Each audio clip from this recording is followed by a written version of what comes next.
Chapter 2. The Five Find-Outers and Dog.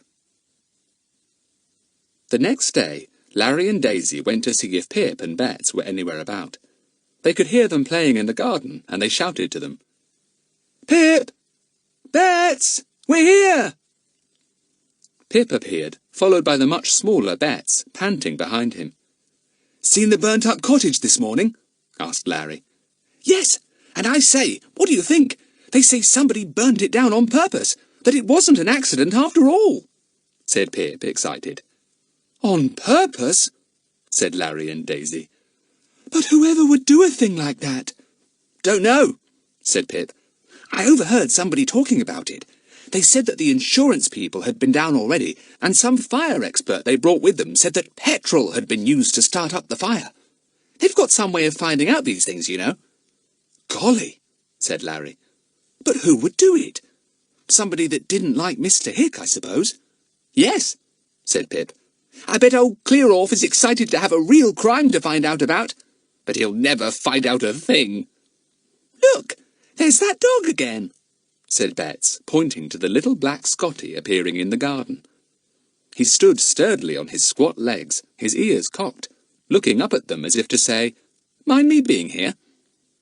"Hello, Buster," said Larry, bending down and patting his knee to make the dog come to him.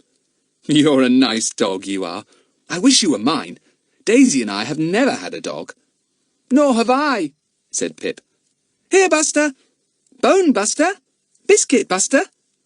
"Woof," said Buster, in a surprisingly deep voice for such a small dog.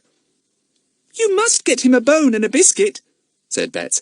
"He's trusting you and believing you, Pip. Go and get them for him." Pip went off, with the squat little Scotty trotting beside him trustingly. Soon they were back, Buster carrying a bone and a big biscuit in his mouth. He set them down on the ground and looked inquiringly at Pip. "Yes, they're for you, old chap," said Pip. "He's not a bit of a greedy dog, is he? He waits to be told before he begins." Buster crunched up the bone and then swallowed the biscuit. They seemed to fill him with joy, and he began to caper round and about the children, inviting them to chase him. They all thought him a wonderful little dog. "It's a pity he has such a silly master," said Larry. Everyone giggled. Just as they were chuckling, they heard the sound of footsteps and saw Buster's master coming to join them. "Hello," he said. "I thought I heard you playing with Buster. Buster, what do you mean by running off like that? Come here." Buster bounced over to him in delight. It was quite plain that he adored the boy who owned him. "Heard the news?" asked the boy, patting Buster. "About someone having set fire to that workroom on purpose?" "Yes," said Larry. "Pip told us. Do you believe it?" "Rather," said the boy. "As a matter of fact, I suspected it before anyone else did." "Fibber," said Larry at once, knowing by the conceited tone of the boy's voice that he hadn't suspected anything of the sort. "Well, look here," said the boy. "I've been staying in the hotel opposite Mr. Hick's garden, and last evening I saw a tramp wandering about there. I bet he did it." The others stared at him. "Why should he do it?" asked Pip at last. "Tramps don't go in and pour petrol over things and set them on fire just for fun." "Well," said the boy, thinking hard, "this tramp may have had a spite against Mr. Hick. You can't tell. Mr. Hick hasn't got a very good name about here for being good-tempered. He may have kicked the old tramp out of the place or something that very morning." The others thought about this. "Let's go into the summer house and talk," said Pip, feeling excited. "This is a sort of mystery, and it would be fun if we could help to solve it." The boy with Buster walked into the summer house too, without being asked. Buster scrambled onto Larry's knee. Larry looked pleased. "What time did you see the tramp?" asked Pip. "About 6 o'clock, said the boy. "A dirty old fellow he was, too, in a torn mackintosh and a frightful old hat. He was skulking along the hedge. Buster saw him and tore out, barking." "Did you notice if he had a tin of petrol in his hand?" asked Larry. "No, he hadn't," said the boy. "He'd got a stick of some sort, that's all." "I say," said Daisy suddenly. "I say, I've got an idea." They all looked at her. Daisy was a great one for ideas, and usually she had good ones. "What's the idea this time?" asked Larry. "We'll be detectives," said Daisy. "We'll set ourselves to find out who burnt the cottage." "What's a detective?" asked 8-year-old Bets. "It's somebody who solves a mystery," said Larry. "Somebody who finds out who does a crime." "Oh, a find-outer," said Bets. "I'd love to be that. I'm sure I would make a very good find-outer." "No, you're too little," said Pip. Bets looked ready to cry. "We 3 older ones will be proper detectives," said Larry, his eyes shining. "Pip, Daisy and me, the 3 great detectives." "Can't I belong?" said the boy at once. "I've got plenty of brains." The others looked at him doubtfully. His brains didn't show in his face, anyway. "Well, we don't know you," said Larry. "My name is Frederick Algernon Trottville," said the boy. "What are your names?" "Mine is Lawrence Dakin," said Larry, "and I'm 13. "Mine's Margaret Dakin, and I'm 12, said Daisy. "I'm Philip Hilton, aged 12, and this is Elizabeth, my baby sister," said Pip. The boy stared at them. "You're none of you called by your names, are you?" he said. "Larry for Lawrence, Pip for Philip, Daisy for Margaret, and Bets for Elizabeth. I'm always called Frederick."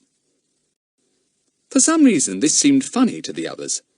Somehow the name of Frederick Algernon Trottville just seemed to suit him. "F for Frederick, A for Algernon, T for Trottville," said Pip suddenly with a grin. "F-A-T! It could be a nickname." Frederick Algernon Trottville looked rather cross at first. Then he gave a grin. "Your parents ought to have known better than to give you 3 names whose initials spelt fat," said Daisy. "Poor old Fatty!" Frederick Algernon sighed. He knew quite well that from now on he would be Fatty. He gazed at the little company of 4 friends. "Can I belong to the detective club?" he asked. "After all, I did tell you about a tramp." "It isn't a club," said Larry. "It's just us 3 older ones banding together to solve a mystery." "And me too!" cried Bets. "Oh, do say I can too! You're not to leave me out!" "Don't leave her out," said Fatty unexpectedly. "She's only little, but she might be some use. And I think Buster ought to belong too. He might be awfully good at smelling out hidden things." "What hidden things?" said Larry. "Oh, I don't know," said Fatty vaguely. "You simply never know what you are going to find when you begin to solve a mystery." "Oh, let's all belong, Fatty and Buster too, please," cried Bets. Buster felt the excitement and began to whine a little, pawing at Larry with a small black foot. The 3 bigger ones felt much more inclined to let Fatty join them once they realized that Buster could come too. For Buster's sake they were willing to have Fatty, Conceited and the rest. Buster could be a sort of bloodhound. They felt certain that real detectives who solved all sorts of mysteries would have a bloodhound. "Well," said Larry, "we'll all belong and try to solve the mystery of the burnt cottage." "We're the 5 find-outers and dog," said Bets. Everyone laughed. "What a silly name," said Larry. But all the same, it stuck, and for the rest of those holidays, and for a very long time after, the 5 find-outers and dog used that name continually for themselves. "I know all about police and detectives," said Fatty. "I'd better be the head of us." "No, you won't," said Larry. "I bet you don't know any more than the rest of us. And don't think that we can't see what a very good opinion you've got of yourself. You might as well make up your mind straight away that we shan't believe half the tall stories you tell us. As for being head, I shall be. I always am." "That's right," said Pip. "Larry's clever. He shall be the head of the bold find-outers." "All right," said Fatty ungraciously. "I suppose it's 4 against 1. Blow! Is that 12:30? Yes, it is. I must go."